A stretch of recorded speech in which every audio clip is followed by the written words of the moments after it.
निर्णय आएगा उस पर अलग से बात करेंगे। लेकिन जस्टिस चावला और justice Dudeja Delhi high court के बहुत आजकल चर्चा में आ गए हैं। उन्होंने एक यूट्यूबर को, यूट्यूब पे वो कंटेंट क्रिएट करते हैं, वैसे वो न्यूज से नहीं है लेकिन वो एक्टिविस्ट हैं, गुलशन पहूजा।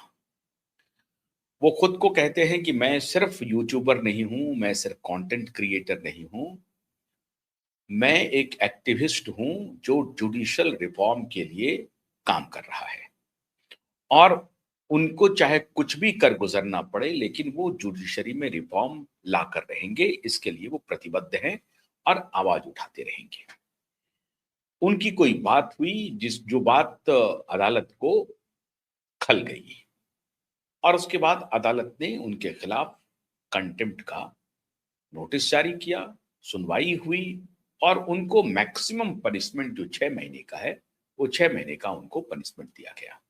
हालांकि वो पनिशमेंट अभी एग्जीक्यूट नहीं हुआ है, उसके लिए अदालत ने उन्हें 60 दिन का वक्त दिया है।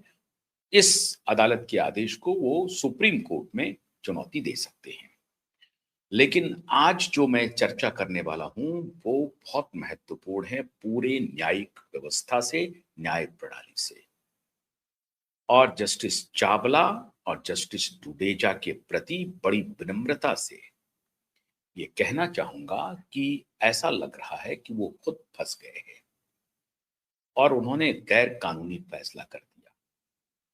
अब ये गैर कानूनी कैसे है, इस पे बात करने के लिए हमारे साथ कानून के जानकार, कंडक्ट के जानकार, आचरण के जानकार श्रीमान नीलेश ओझा जी जुड़ रहे हैं। बहुत बहुत स्वागत है नीलेश जी, आपको थोड़ा सा हमने इंतजार कराया लेकिन ये भूमिका बहुत जरूरी थी। जस्टिस चावला और जस्टिस दुडेजा ने क्या कोई अपराध कर दिया है या वो कानूनी पेच में फंस गए हैं, क्या उन्हें कानून की जानकारी नहीं है? और ये मामला गुलशन पहूजा को जो मैक्सिमम पनिशमेंट 6 महीने का है, ये कितना गंभीर है? देखिए, इसका सबसे पहला पहलू बताता हूं मैं। ये जो सजा दी गई है ना, ये सजा से अलावा जो कॉग्निजेंस लिया गया था, इनको जो कन्विक्शन दिया गया था वो भी इटसेल्फ रॉन्ग था। और ये जो है अभी सजा दी गई वो भी गलत है, क्योंकि वो ना सुप्रीम कोर्ट के बाइंडिंग प्रेसिडेंट के अगेंस्ट है। अब मैं आपको इसको शॉर्ट में केस का शॉर्ट में समरी बताता हूँ। पहले समरी मालूम हो जाएंगी तो फिर ये जानना आसान रहेगा कि गलती किसकी है। अभी देखिए, इन्होंने इनके यूट्यूब पे 2 वकीलों के इंटरव्यू लिए और 2 मजिस्ट्रेट है उनके बारे में बोला कि हाँ, ये लोग ऐसा ऐसा अन्याय कर रहे। इनके कोर्ट में गए, मतलब आपको न्याय मिलना मुश्किल है, मतलब आपको न्याय नहीं मिलेगा इनके कोर्ट में, ऐसा इनका स्टेटमेंट था, उनका थंबनेल था। इसके ऊपर कंसर्न जजेस ने ये किया, इनको हाई कोर्ट को कंप्लेंट किया। कंप्लेंट ने कोर्ट ने उनका सुओ मोटो कॉग्निजेंस लिया। अब जो सुओ मोटो कॉग्निजेंस लिया, इनको कंटेम्प्ट का नोटिस निकाला, ये अपीयर हुए, इन्होंने इनका रिप्लाई दिया, एफिडेविट दिया। अब हुआ क्या मालूम है क्या? जो 2 वकील थे जो जिनका मेन इंटरव्यू था, उन्होंने माफी मांग लिया। और नॉर्मली कंटेम्प्ट के कॉन्सिक्वेंसेस को अवॉइड करने के लिए नॉर्मली लोग ऐसा एपोलॉजी दे देते हैं। ये खुद सुप्रीम कोर्ट ने अभी जस्ट तिरुपति राव के 2024 के जजमेंट में जस्टिस दीपांकर दत्ता ने भी कहा है, तो ठीक है, वो दे दिया। हर एक का अपना अपना ये रहता है डिसीजन कि ठीक है, तो उसके लिए उनको कोई दोष नहीं है। न्यायपालिका की माफी मांगना कोई बुरी बात नहीं है, क्योंकि न्याय व्यवस्था ही टिकाए रखे हुए देश को। चलो ठीक है। अब दूसरा, गुलशन पहूजा जी ने कहा कि मेरा गलत क्या है कि मैं माफी क्यों मांगू, ये इनका स्टैंड था। जब मेरी से भी इनकी बात हुई तो मैंने कहा, कोर्ट इनको कह रहा था कि देखिए, उन्होंने माफी मांग दी, आप भी 2 लाइन का माफीनामा लिख दो, आपको भी हम डिस्चार्ज कर देंगे। तो पहूजा जी बोलते नहीं नहीं, माफी नहीं, मुझे केस चलाना है। तो फिर उनको डिस्चार्ज किया, इनके खिलाफ का केस चलाया। अब इन्होंने कहा कि ये मुझे विटनेस एग्जामिन करना है, उसमें ये 2 एडवोकेट को भी एग्जामिन करके मैं साबित कर दूंगा कि मेरा उद्देश्य कोई गलत नहीं था। जो ये कह रहे थे इनके कहने के आधार पे मैंने मेरा अपना ओपिनियन दिया। अब क्या हुआ, कोर्ट ने इसमें 2-3 काम कोर्ट ने अच्छे किए, 2-3 काम लॉ के अगेंस्ट हुए।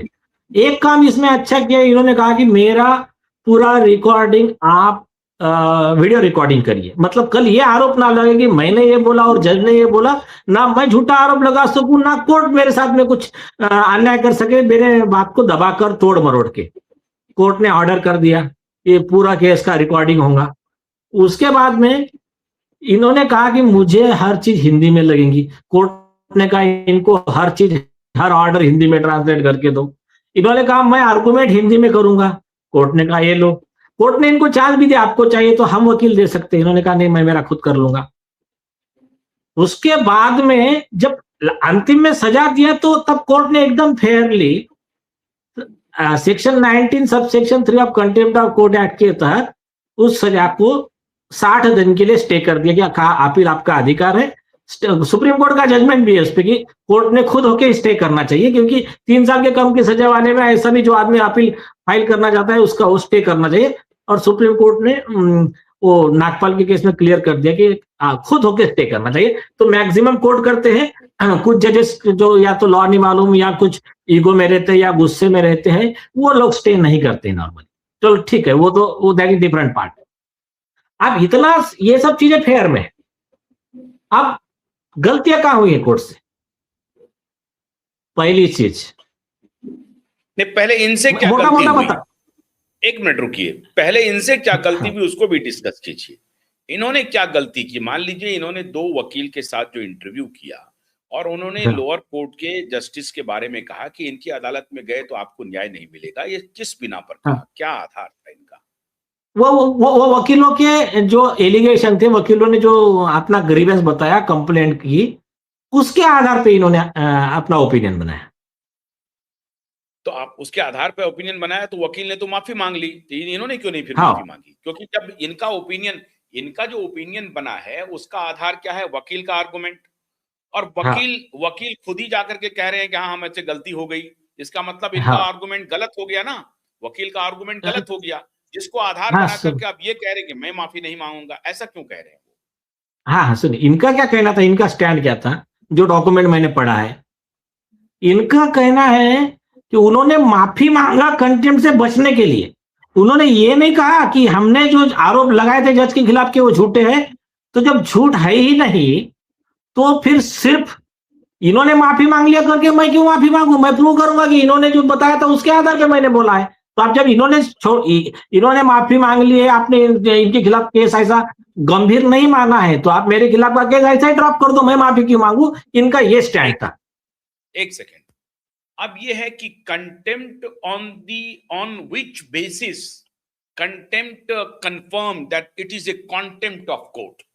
बेसिस क्या है उसका? बेसिस वकील कह रहे हैं कि फलाने जज के पास अगर हम जाएंगे तो सुनवाई नहीं होगी, ये अपने आप में कंटेम्प्ट है। और उस कंटेम्प्ट को कह रहे हैं, कंटेम्प्ट का मतलब ये है उस कंटेम्प्ट की माफी मांग रहे हैं, या वो कह रहे हैं कि नहीं उस केस पर तो हम स्टैंड कर रहे हैं कि जो हमने कहा है उस जज के यहां हमें न्याय नहीं मिल सकता है।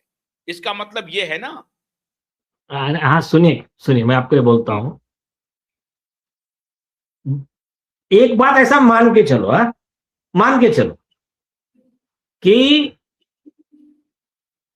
गुलशन पाहुजा जी ने कह दिया कि मुझे कोर्ट से न्याय मिलने की उम्मीद नहीं है या फिर इस जज से न्याय मिलने की उम्मीद नहीं है, जैसा कि अरविंद केजरीवाल जी ने कहा। सुन लीजिए बात को, वो कंटेम्प्ट नहीं होता है। वो माननीय जस्टिस स्वर्णकांत शर्मा जी ने उस ग्राउंड पे कंटेम्प्ट नहीं लिया उन पे कि वो जब कह रहे कि आपके कोर्ट से न्याय मिलने की उम्मीद नहीं है। नहीं, जब इन्होंने झूठे एडिट करके वीडियो लाकर जो बदनामी की और कैंपेन चलाया, विशेष कैंपेन इकोसिस्टम का, उसके ऊपर कंटेम्प्ट लिया। तो अभी इसके ऊपर का मैं आपको कानून बताता हूं। इनडायरेक्ट टैक्स इसका मतलब वो प्रैक्टिशनर कहना जो एसोसिएशन, था वो गलत नहीं था। वकील ने जो कहा कि मुझे इनके यहाँ न्याय नहीं मिलेगी और बाकी कोई सब्सटेंस उसमें नहीं दिया है, उस डिस्कशन हाँ, में बाकी किसी केस का या कोई रेफरेंस की चर्चा नहीं है। और अगर ये पासिंग रिमार्क कोई देता है कि मुझे इस जज के यहाँ न्याय नहीं मिलेगा, जैसे मैं ये बोल दूं कि चीफ जस्टिस सूर्यकांत जी के यहाँ मुझे न्याय नहीं मिलेगा, अब मैं किसी पर कोई चर्चा नहीं कर रहा हूं किस पर न्याय मिलेगा, मेरा डिमांड क्या है, लेकिन मैं पासिंग रिमार्क दे दिया कि चीफ जस्टिस के यहाँ नहीं मिलेगा, तो वो अपने आप में कंटेम्प्ट नहीं है। अनटिल अनलेस आने कि मैं वेरीफाई करूं, स्पेसिफाई करूं कि भाई इस केस में ये आर्गुमेंट है और जस्टिस साहब ये मानने के लिए तैयार नहीं है, तो मुझे न्याय नहीं मिलेगा। ऐसा अगर मैं तो कहता हूं तभी होगा ना। नहीं, तभी भी कंटेम्प्ट। अरे सुनिए सुनिए सुनिए, अगर कोई व्यक्ति प्रूफ के साथ कहता है कि ये सपोज रोहिंटन नरीमन एक जज है, इनके पिताजी टुकड़े टुकड़े गैंग के लिए आर्टिकल लिख रहे हैं और मैं उनके खिलाफ केस लड़ रहा हूं, तो इनके कोर्ट में मेरा केस चलेगा तो मुझे न्याय नहीं मिलेगा, ये सबूतों के आधार पे है, फैक्ट के आधार पे है, ये कंटेम्प्ट नहीं होता है। कंटेम्प्ट की डेफिनेशन सुप्रीम कोर्ट ने इनडायरेक्ट टैक्स प्रैक्टिशनर एसोसिएशन 2010 में क्लियर कर दिया। ठीक बात है, अब मैं उसी पर आ रहा हूं। तो इसका हम्म, मतलब क्या, हाँ, वकील में अभी स्टैंड कर रहा हूं कि वकील और मिस्टर गुलशन बहुजा ने जो बातचीत की है, हिंदी में ही की होगी अपने चैनल पे, उसमें क्या हाँ। वकील महोदय ने कोई सबूत पेश किए हैं जज विशेष के खिलाफ? अभी सुनिए, मैं मैं उस पे जा ही नहीं रहा हूं, आपको मैं आपको बताता हूं। उन्होंने उनका ग्रीवेंस बताया कि मेरे साथ में ऐसा ऐसा अन्याय हुआ, उन्होंने उनका बताया, उसके आधार पर इन्होंने ओपिनियन फॉर्म किया, तो वो ऐसा मान के चलो सबूत गलत थे, बुनियाद थे, मैं ये बात पे चल रहा हूं।